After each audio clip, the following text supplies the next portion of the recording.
Hello there. So here is my homemade linisher. It's one of them school polishers that aren't very good. People always put them on eBay and Marketplace wanting a fortune for them, but they're just not any good. Well, they're too slow. They're about 1450 RPM. So they're alright for finishing, but they're not any good for polishing. So they've got a guard on here. I took the guards off like I do on all my machines and just chuck them out as they get in the way. So the ducting, it's got a built-in extractor. There's a tray at the bottom that unclips, pulls out.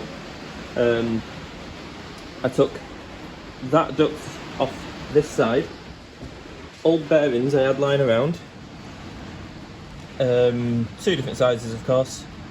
Put the middle ones in. Bit of scaffolding tube, drilled and tapped the end. Only done it quick. That's thick inch solid bar, that stuff. Polishing mop, dipped one, aqua dipped. And then, yeah, I couldn't get a polisher cheap. It was all expensive, and I don't have 3-phase. I've got converters. You know, the ones on the milling machine to go from 3-phase to single phase to 3-phase. So I've got a little door on the side of my machine, so the wire plugs inside the box, so it'll power a few other machines.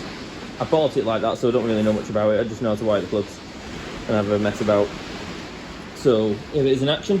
It's actually, with use, it's started to kink over, so I need to find a way of adjusting it. I think if I manage to move the bearings, I don't know. If I move this one over and then move them over and bring this to here, it would run a hell of a lot better.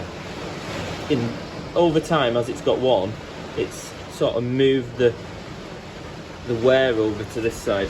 You'll see what I mean when I run it. So that's where I'd like it to run, maybe a bit further over. But where it actually runs is just off. So it just scrapes that bearing.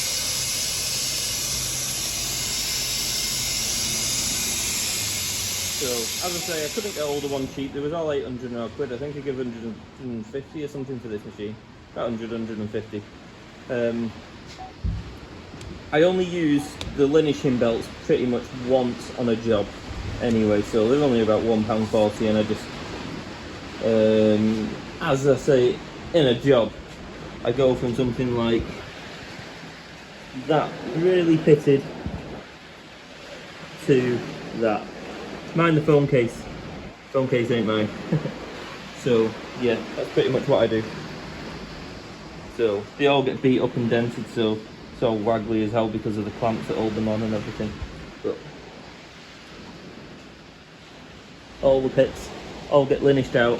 I don't go down the grades. I use 120 grit, and then I'd use other methods then to sand it down. But here's the one that I found cheap on Marketplace again. I have used it a little bit. I've had to do some modifying recently because the I can't remember what they call this bit, contact wheel or something I think it's called. It had a up and down in it, and it was worn on the edge, so I've managed to get it in the lathe. I had to press bearings out, clamp it in here, run it on the lathe and sand it off. So I had to sand quite a lot off, but I got it there in the end. So I'm just in the process of building that back up. So these belts only cost about £5, and they're 4-inch wide, and then I split them in half and make it into a 2-inch. So it's a pretty neat machine, but again 3-phase, but I'll use it on a transformer, so it's not too bad. So yeah, and then there's the rest of my polishing workshop. Nothing too glamorous, but it pays for my living. So